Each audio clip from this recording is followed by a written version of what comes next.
Welcome, everybody, to another episode of Resilient Riches. Today, we have Melinda Wittstock, who is the entrepreneur of the century that's actually changing how the world views podcasts, how the world creates content, how the world actually is building their information channel and combining it with advertisers. What I love so much about Melinda is she found something that nobody else was seeing and has been jumping on it for a lot longer than what people right now are talking about AI. She's been doing this since 2019. You've been talking about AI and really building. No, I've actually been innovating in AI since 2009. Oh, 2009. I added a one. Yeah, I'm kind of one of those women that, the movie Hidden Figures, sure. Right? There are a number of us, but we're not Sam Altman. So, Yeah, you'll get there. You don't hear a lot about us, but like I've been playing around with, really the beginnings of AI, from natural language processing and unsupervised machine learning and like probabilistic models and all these things, really to apply in the media tech space for a long time, whether it was figuring out how to personalize at scale or make brands a lot more money or figure out who the influencers were for you on social media, or much more besides, including trying to understand the veracity of crowdsourced content. So this has been my playpen, if you will, across 5 startups, including Podopolo. Yeah, it's amazing. So how are you first starting? How did you first get the idea of this? And why did you feel like this is a field that's going to grow and blow up, which it already has? But how did you get that insight to even get started? Yeah, so I became a podcaster, and I sold my previous business. And I really started the podcast I wish I'd had as a female founder in tech, to really catalyze an ecosystem for women entrepreneurs to affirm and acclaim their journeys, but also really catalyze an ecosystem where women were helping each other, investing in each other, buying each other's products, that kind of thing. So I started my podcast, Wings of Inspired Business, and in 2016. And I came at it with all this technological experience, obviously, but also I'm an award-winning content creator. I'd created Financial Times television for the Financial Times and CNBC in Europe and Asia, created shows for the BBC. I'd had media businesses with daily audiences of 3 million across public radio, regular television, digital properties, newspapers, all this kind of stuff, right? And it was hard for me to grow an audience in podcasting, let alone monetize one. There was one point where I had like 6 side hustles or whatever, just to be able to monetize my show. And I'm like, this is upside down. This is completely crazy, right? If it was hard for me, it had to be hard for other people. And I started to network with other podcasters and started to really understand that I was not alone. It wasn't some freak of nature that I couldn't figure it out. Nobody could. In fact, 98% of podcasters weren't getting any, still to this day, are not getting any advertising revenue. 85% of them don't make any money at all. And a lot of those podcasts are good. They're just niche, they're very narrow focused. It's one of the things that makes podcasting great. So I started to talk to podcast listeners and understand their frustrations. They were having a hard time finding podcasts that were relevant to them, let alone being able to discuss them or, have a social component or any of that. And meanwhile, it occurred to me that advertisers were also leaving money on the table because they were dealing with relatively low conversion rates on social media and search. When on podcasting, the folks that do crack the code of advertising on podcasts were driving conversions as high as 30, 40%, in some cases, 60%. So like, this is a broken market. And meantime, it was very interesting. It just reminds me of Howard Stern, who's in my mind the original podcaster, right, before podcast became podcast, and he sold something called the Squatty Potty. Squatty Potty went on Shark Tank and blew up to what it is today. But the conversions that Howard Stern had with the Squatty Potty was like unbelievable, and that was like he was like the pioneer. Then you go into athletic greens, and you can even look today at RFK Jr. and the success of RFK Jr. He's the podcast president, and Tulsi Gabbard. Like, these are podcast people that are advertising, not monetizing their advertising, but gaining a huge fan base through podcasts. And people don't realize, I mean, there was a statistic that came out a couple of weeks ago. It was 42% of the US actually listen to podcasts. My wife is not in that 42%, and she's only listened to one podcast because we did it live, and she had to sit there next to my dad the whole time. Well, it's amazing. There are 505 million podcast listeners around the world. It's actually 22% of internet traffic, and it's growing. And one of the reasons that the ads convert when they're in the right context is because podcasting is inherently an intimate medium. It's authentic. It leverages really great storytelling. People can listen to it when they're doing other things. And also, there was a survey that podcast hosts are the most trusted by far in all of media. So when a podcast host that you've come to really, feels like your best friend because you listen to this person all the time, and they endorse a product and they endorse it in a way that's really authentic, it's very powerful. Like a lot of the new products I've personally discovered through podcast ads. No, I think, it's for us, it's also, they get to know who we really are. We have a son-father team. Yeah. We have a son-father business. They get to know us, who we are, what we're all about. And, we're genuine. So, now it's like your friend and you're hanging out for coffee, which, so you come on the podcast and it's, there you are. It's authentic. Yeah, there's not. We've been on a lot of the big media stations, and so you go to, let's say, I was on Newsmax a little while ago, and the amount of makeup they put on me was outrageous. I've never been made up before. I never had makeup on in my life. So they put this I feel like I had an ice cream sandwich on my face, and I said, "Can you make it a little lighter?" It's just I said, light. I don't know what lighter means when it comes to makeup. They're like, okay, and they put more to make me look lighter color, like pale. Lighter. Yeah, so I was like, this is, and then you see all these other people, they're suffering, and they're wearing sneakers, it's hilarious. And I'm drinking water here like a normal human being would drink water after you're having a conversation. These people don't drink water for 3 hours. They're not going to the bathroom. There's no pauses. You lose what it really means to be a human being. I don't know how these people hold it in for so long. Wolf Blitzer. He's old. Yeah. I don't know how he holds it in. My dad can't hold it for more Listen, you have to. When you do what you have to do, you gotta figure it out. We don't want to go into too much detail. Well, it's bringing back. Side. I'm having PTSD because I used to host a 4-hour show for BBC World Television that ran from 5 a.m. to 9 a.m. 5 days a week. So I know that well. That whole scene. It was a long time ago. I was doing that in the 90s. Yeah, it was. But I think podcasting, it's real. I think people really crave authenticity or something that just feels real, because there's so much just in our marketing and I don't know, there's just, people have lost trust basically. And no, because you want to look for something, we do a lot of life insurance. So I had a client the other day, he says to me, we're trying to do something with him. And he says, I went online and I really can't figure out anything about permanent life insurance because there's a million different opinions on there, and I really don't have the ability to sort through it. So what does it really come down to? It comes down to, who does he trust? He trusts, and he's coming back to trust me because he knows me. He says, you've been persistent. I said, hopefully not overly persistent, which I can be as well. But that's the whole thing. We've developed a relationship, came from referral. We had that. He had that trust in me and what I was saying, plus everything I said. It coordinated with what he saw online. He didn't see any kind of contradiction. I didn't say anything different, but it comes down to relationships, and there's so much information online.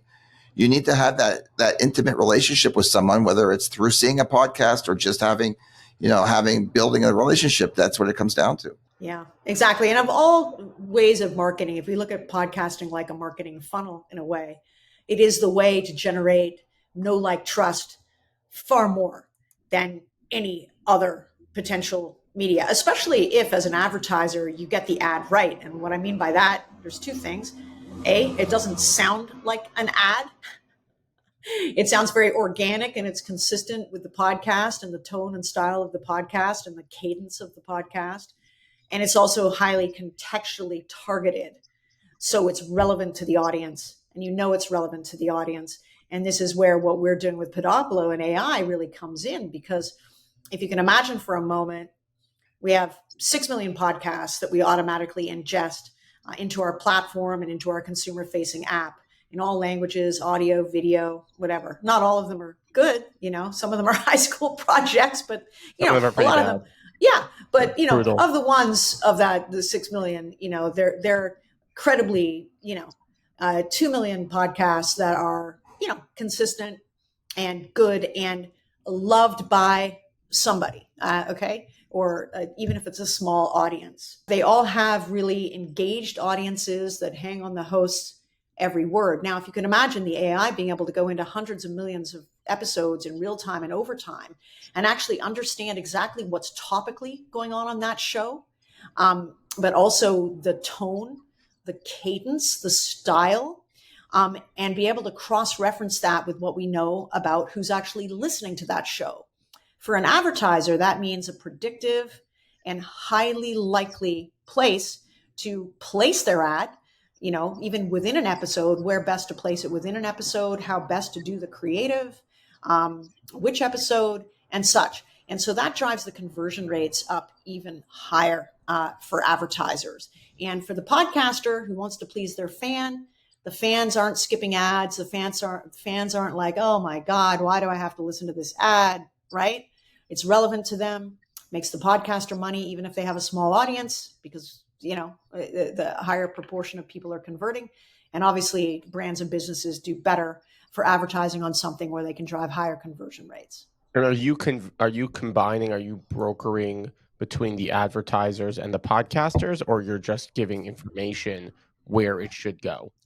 Yeah. So yes, a little bit of both. And so we have a highly customizable AI API that we license to ad networks, podcast hosting companies, podcast networks, and whatnot, who they can use it as they wish. So for that kind of deep, actionable audience and topical intelligence that guides their placement, but also we have a lot of generative AI tools and such for podcasters as well. And then meantime, we do ad buys. So we'll have, we have several folks coming to us now, actually a really intriguing one, a VC fund that has a lot of portfolio companies that this VC fund wants to advance them and get a better return on their investment in terms of the marketing of those. They're mostly CPG brands. So we're working with them. And then we do have individual brands and businesses that we work with to create, their best kind of ad buy. So we work with the ad networks, and we also do direct placements. Yeah, I mean, it's very smart. I actually find that the VC fund is able to then just kind of automate their marketing and automate their sales. So they come in, they have the whole portfolio, they can economy of scale it, and then they can economy of scale their marketing ability. So that is very, very interesting. How are you finding that podcasters are growing their audience, and what are ways that podcasters can take their initial start and build it? Like, what are the actual steps that you would recommend somebody to take that are just either starting and trying to get somewhere, or they're at some point and they're trying to level up? Yeah, it really depends on the format of the show, right? So when I launched my podcast, I made sure that I launched with, I think it was like an over deliver, but I launched with 20 episodes, and each one of the guests that I had, I made sure that they had really large and influential social followings and email lists, and that they would 100% promote it for me, like all on the same day. Like things like that, right? So that was very effective, and that works. And with some of the clients we've worked with to create their podcasts, we've done those kinds of strategies, also gamified strategies, kind of also building up a drumbeat of interest in your show before you launch. So people are already signed up. They're already ready to go. They're going to write you reviews on day one. They're going to do all these things for you, but really kind of knowing your audience and knowing where to find them. The biggest mistake I think most podcasters make is the mistake a lot of tech entrepreneurs make, which is, if we build it, they'll come. Really, it's getting the marketing piece figured out first, right? Like, who really wants this show? What other shows out there are serving the same audience that I want to serve? What would it look like if I got together and cross-promoted with them, or did an episode swap, or actually did a paid spend on podcasting to bring people to my show? So you really do need to think of it from the get-go as a marketing exercise. It's like a business. It needs like a marketing plan. It needs like a podcast needs a go-to-market. So what people usually do is they just launch and and their show could be great, but unless they have that infrastructure, it's just like any business. Like we have a podcast, it's costly. Like that's just what it is. It's not free. Like you have to buy equipment, you have to produce it, you have to get it on the platforms. Like you have to have, there's so many, it's not free. So you really need to be prepared. Like we don't spend $1 until we actually know what that dollar is going to be used for. Yeah, and we don't spend $1 unless it's going to actually turn to something bigger for ourselves. It doesn't have to be today, tomorrow, 6 months from now, but it has to build into something. And if you're not doing something innovative with your podcast, like for example, the other day, we had Michael Rappaport come in and we had 550 people sitting live in an audience with me interviewing Michael Rappaport for 45 minutes. And I did it very podcast style. We had clips, we had people videotaping. Within probably 12 hours, I've had probably about 65,000 people saw the episode and saw what was going on. We haven't even released the episode yet. Like we're not even at that point. But it's like every 10 seconds, I'm just getting ping, ping, ping, ping of like people like, oh, that was amazing. Like that wasn't so. And you're taking people into an experience that was strategic. That was a lot of work to get that to that point. We did another episode and I looked at the clips, and I tell people this all the time. I looked at the clips and the clips sucked, but I knew the episode was great. So what we do is, as my dad sits there with like a pen and paper and goes, you know what? That was a great moment. It was a great viral moment that they had. And we had this one episode. There wasn't any great viral moments. There was a few great viral moments that I even remembered. Like we were joking about it. Our platform that created the clips, I could be lazy and just say, okay, release it, no problem. Maybe it got 20,000, 30,000, probably. We controlled it. We said, no, we want clips of this moment and that moment because we knew that went well, and people would watch to the end and then watch into the episode. 140,000 people saw it. So we're getting that views and whatnot. Especially Michael Rappaport's going to be a very nice draw. But again, the issue, like you've mentioned already, Melinda, is the conversion. We want to really. I mean, to be a little mercenary, we want clients. I mean, we want people to book appointments and to engage us professionally, and that's difficult. That's not as been happening as much as we had hoped or expected or thought it would happen. It's just, I don't know. And we don't really have a good explanation. We don't really understand it. Maybe we have to tell people more about it, and maybe we're trying to do that more, but it's just that conversion is difficult. Yeah. It's really hard to, just because of the context that we all live in. I call it infobesity. People are obese with information. Like it's just too much stuff coming at people all the time. And it's in the attention economy. It's hard to get attention. It's really, really hard to stand out. And this is why it's really important to absolutely know your target audience, like everything about them, where they are, make it easy for them, reward them. I'm a big believer in using kind of gamified sort of marketing and engagement. And that's one of the reasons why Podopolo is also moving on innovating in blockchain. We will be having sort of wallets debut, on the app for fans, where as they listen to podcasts, they can actually accrue points that are redeemable towards sponsor or podcaster offers. The advantage to the podcaster is they kind of know a lot more about who's listening while that data is protected. It's first party data that's very secure. And so there are different things like that. Like when I look at it, is how can we fix it at the platform level or at the structural level? Because really what's missing is actionable intelligence or data.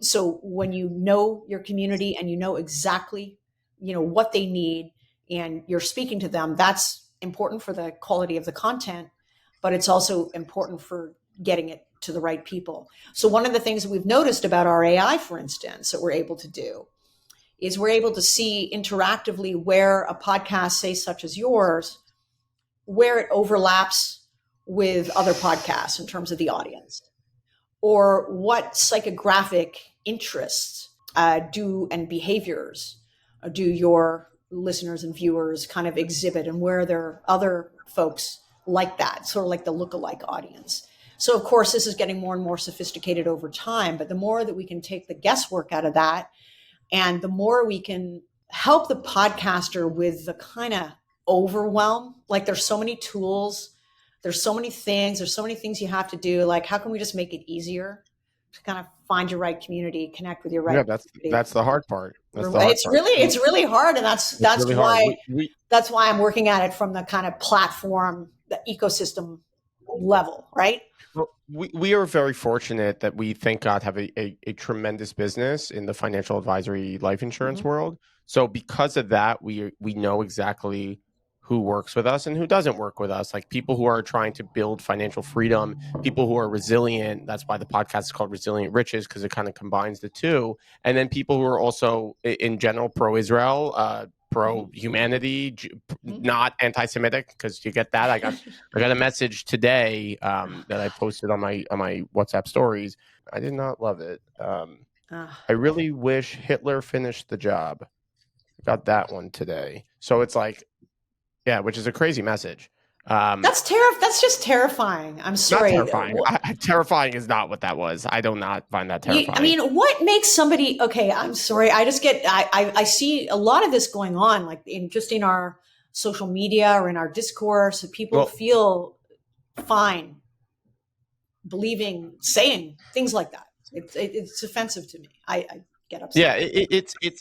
Yeah, I'm not offended because I'm just so used to it now. But just to quickly, we can go on a tangent. So we know that the people who listen to us and follow our episodes are people who go that exactly like what you just said. Like, how could somebody say that? That's insane, because it wasn't just the Jews that Hitler killed. He killed humanity. How many millions and tens of millions of people died because of this one jerk off? So like, we find it that against the Jewish people, and I just gave a speech about this with Michael Rappaport, was that the Jewish people in general are very tight-knit and we're very giving people, and that's a very unnatural feeling to constantly give. So like, even when somebody sells a company for $100 million and they're walking away, next thing they know, they're starting a new company and they're constantly growing.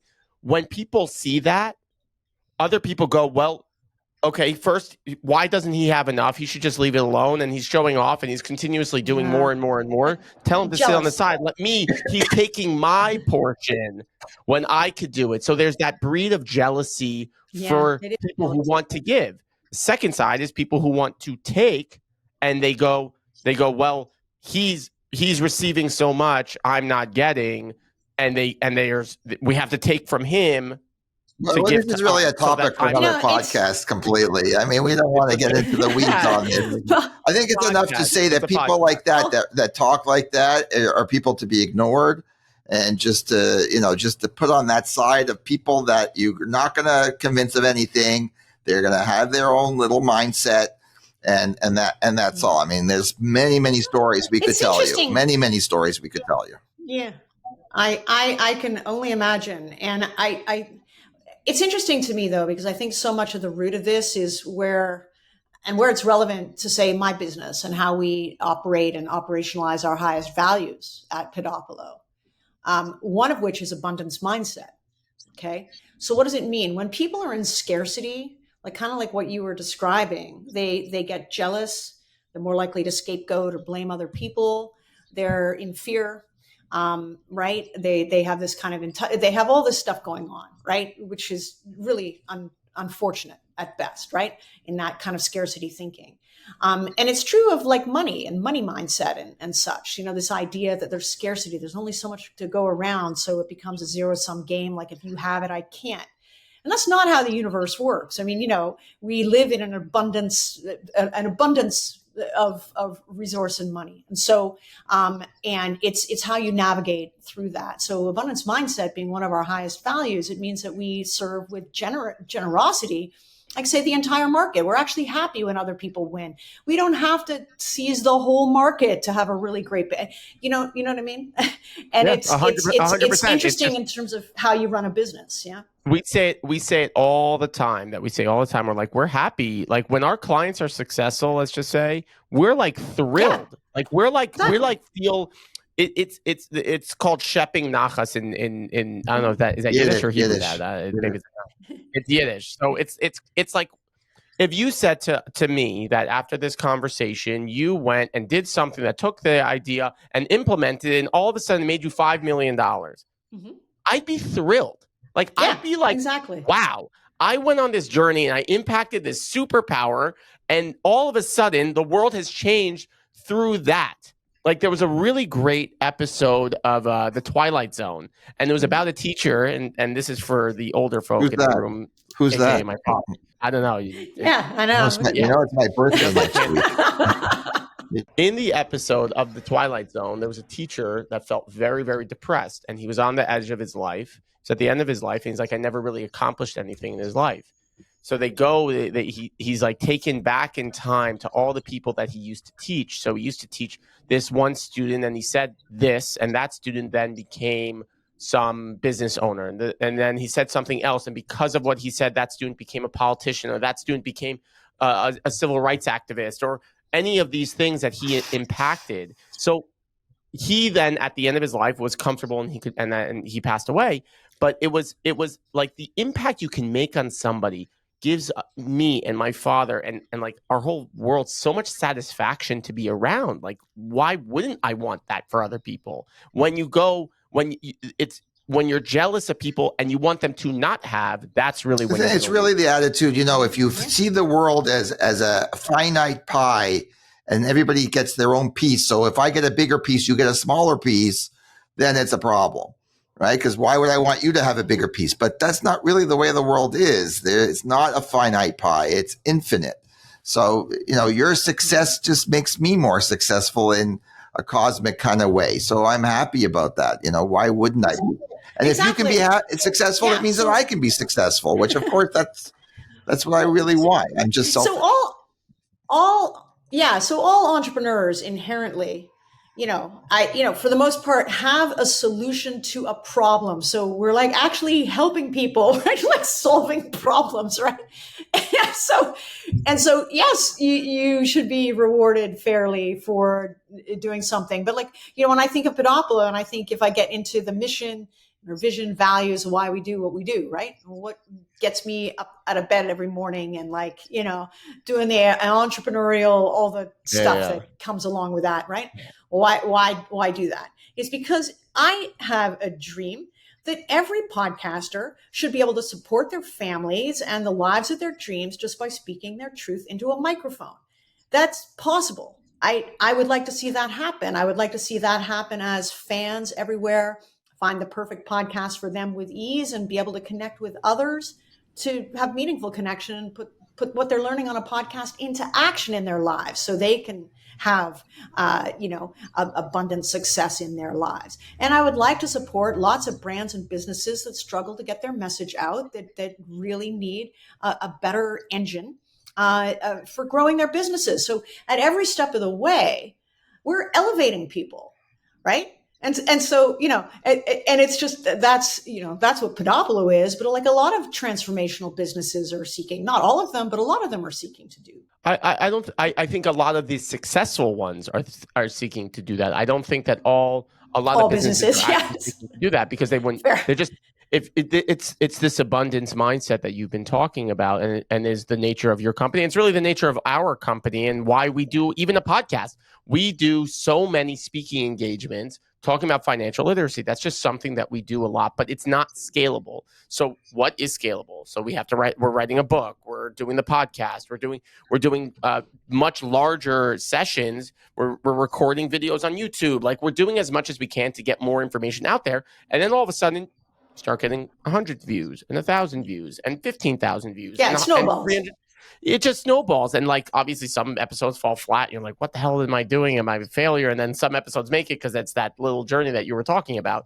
But it's amazing to be able to offer abundance to others.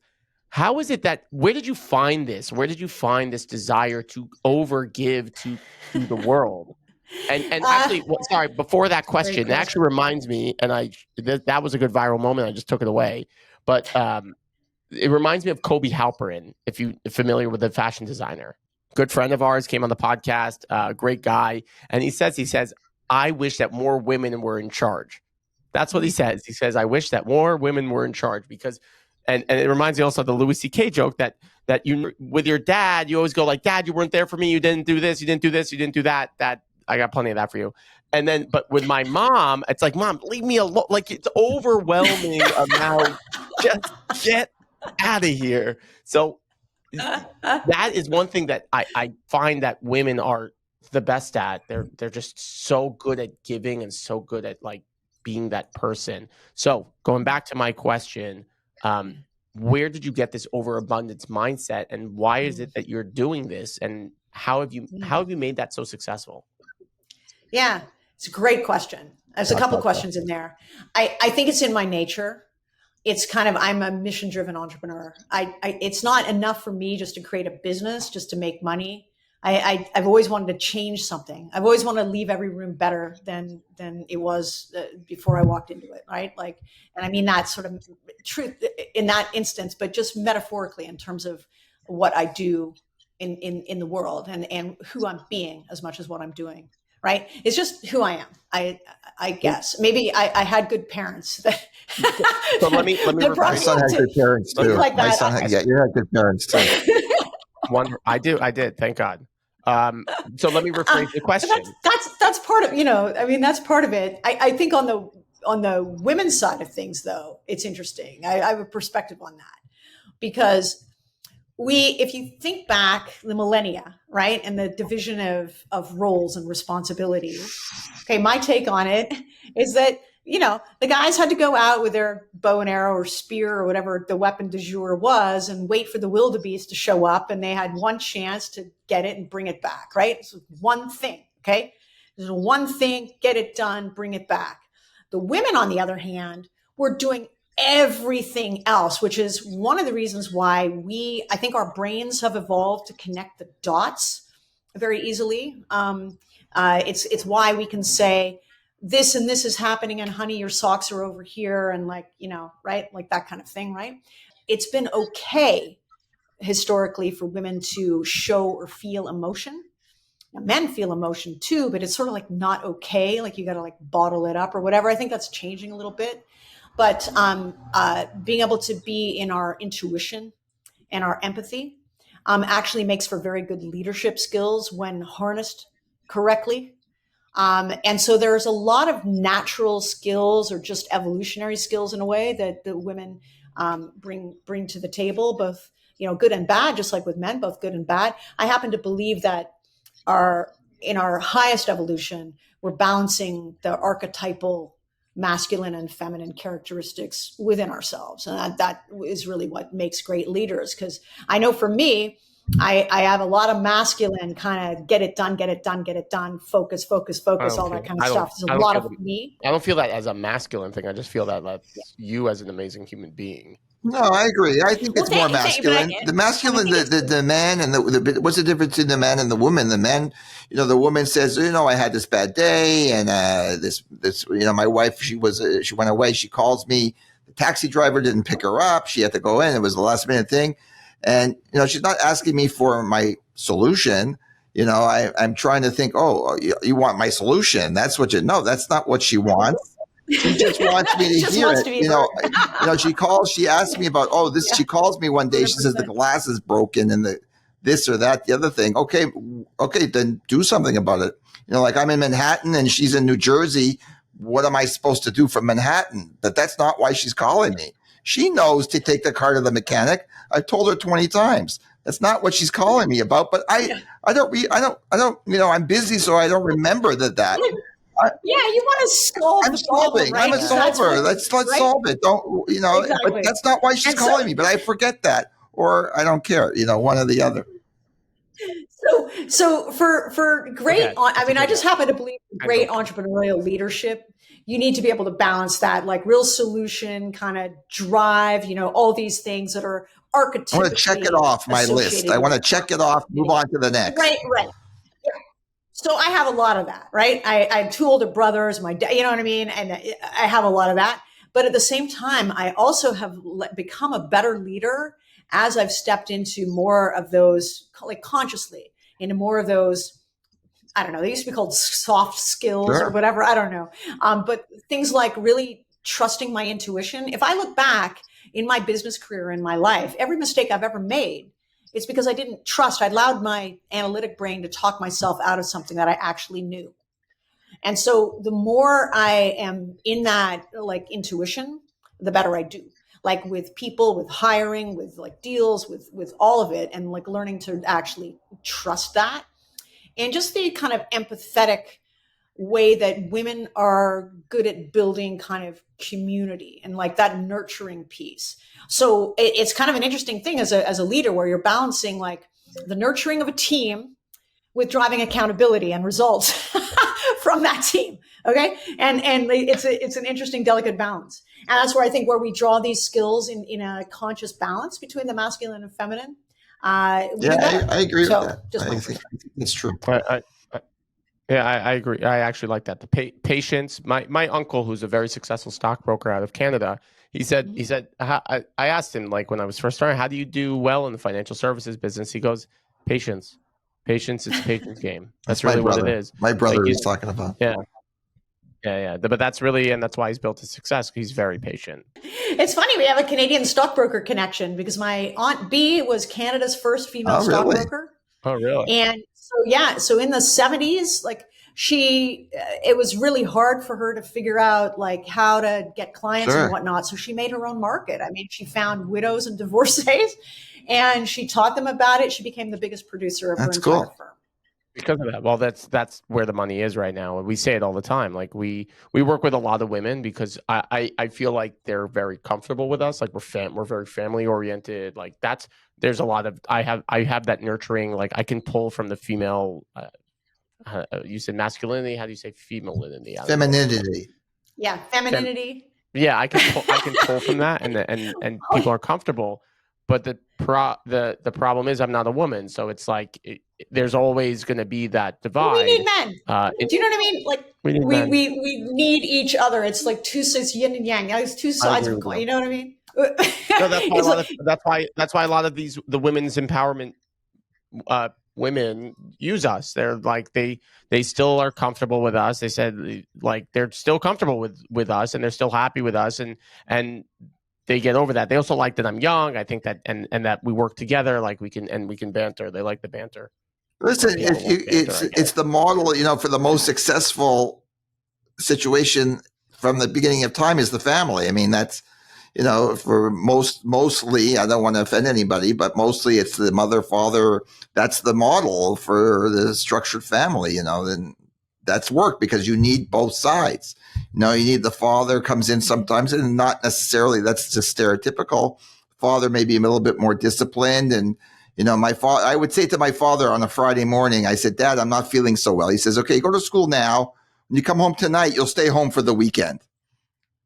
If I would go to my mother, who was still sleeping, I would go to my mom. I'm not feeling well. She'd say, "Okay, just stay home for a week." It was really weird. It was the opposite with my parents because my mom was really my mom was an Olympian figure skater who she was hard charging, man. So yeah. I had to go to my dad. Okay. My dad was also a stockbroker, by the way, but my dad was the lenient one. It's funny. Really? They were the opposite. Oh, you need one of each. You need one of each. Yeah, the patience. She was like, because I grew up figure skating in the rink, because in your life that taught you how to build this. I'm 5'10". I've got totally the wrong body shape for figure skating, but I was actually really good until I grew. So I was going to get national level competition, but imagine growing up just falling on hard ice, minute by minute, as you learn these jumps. So she was just like, get up. Get up. I actually did figure skating also when I was 8 years old. My parents, really? Well, I grew up in Toronto, so everything is hockey there. Everything is skating. What's that? I'm from Toronto. I'm from Toronto. Canadians in the room, inclusive of myself. I grew up in Bathurst, Eglinton. Whereabouts in Toronto did you grow up? We do not Canada. Yeah, Yair's Canada too, but he doesn't. He likes to deny it. There's a limit. There's a limit of how much time we could talk about Canada on a podcast. That's in the Podopolo service. But now I understand where his success comes from. It's a Canadian background. Hold on. You're not two people that are from Monaco that happen to be living in Colorado that just met. Canadians. There's a lot of Canadians. No, we know. We get it. No, if I have wine, I will out myself by saying like the out and a yeah. starts to that. Oh, but only if I used to be at a hedge fund. The other trader on the desk, he used to complain. He used to, every time I would say something out, he would repeat it. Out? What did you say, David? What? Yeah, no, just to rub it in. Yeah. But you also say things like incorrectly a lot. No, and they have nothing not to do with incorrect at all.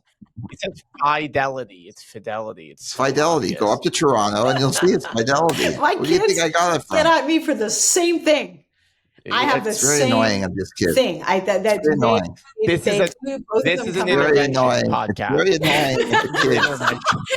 So you should get together with my kids. You'd have a lot in common. Like they. I was just in Toronto a couple of weeks ago, Memorial Day weekend. Really? Yeah, to visit my parents' cemetery. It's such a beautiful. They got a beautiful nice place by the graveyard. So my father says he bought them right next to the drive pod, so you don't even have to get out. You could just wave as you're going by, because his favorite joke was it's graveyard is a very popular place. People are dying to get in. Melinda, what was a defining moment in your life that taught you and allowed you to be so resilient and build some, superpower career? It's just amazing talking to you. Well, thank you. Figure skating was definitely from there.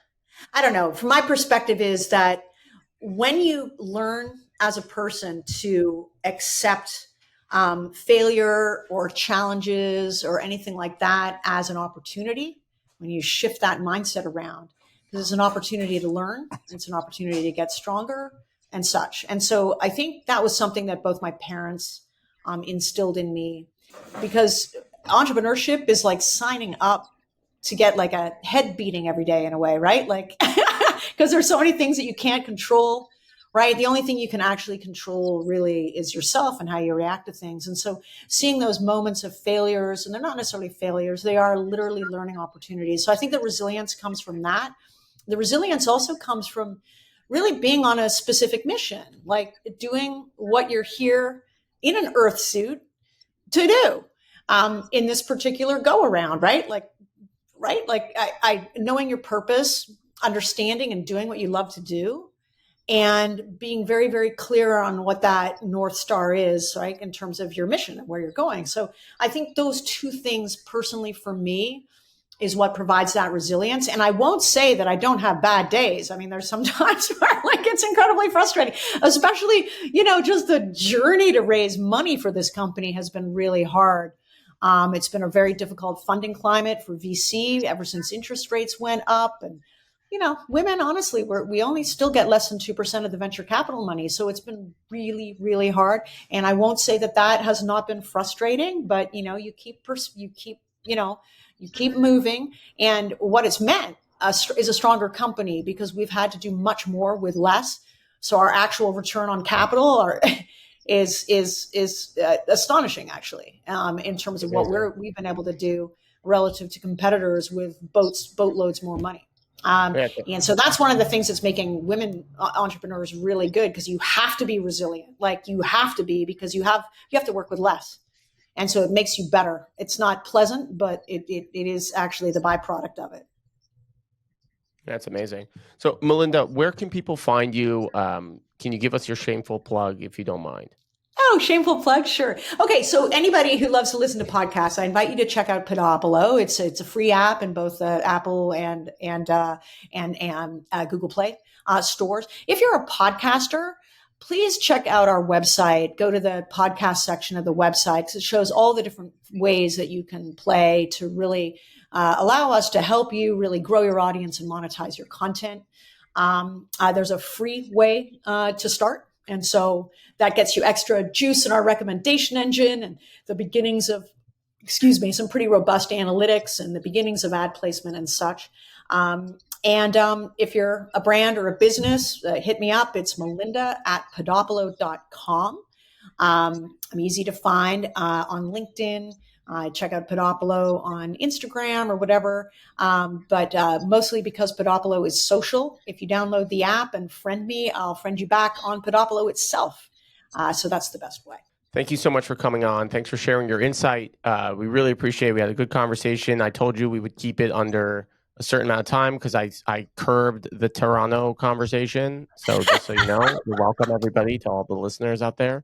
And thank you, everybody, for listening. I hope you learned a lot, and I hope you took a lot from this, and you can do it. I mean, it doesn't make a difference what your background is. It doesn't make a difference who you are, what you are. Find something that nobody else is doing and run with it, because you're going to make it. Stay true to your values, live to a higher purpose, and just be a good person. So thank you, Melinda, for being that and for epitomizing that for everybody. Well, thank you. I really appreciate you having me on. I've just so enjoyed the conversation. Thank you. Thank you.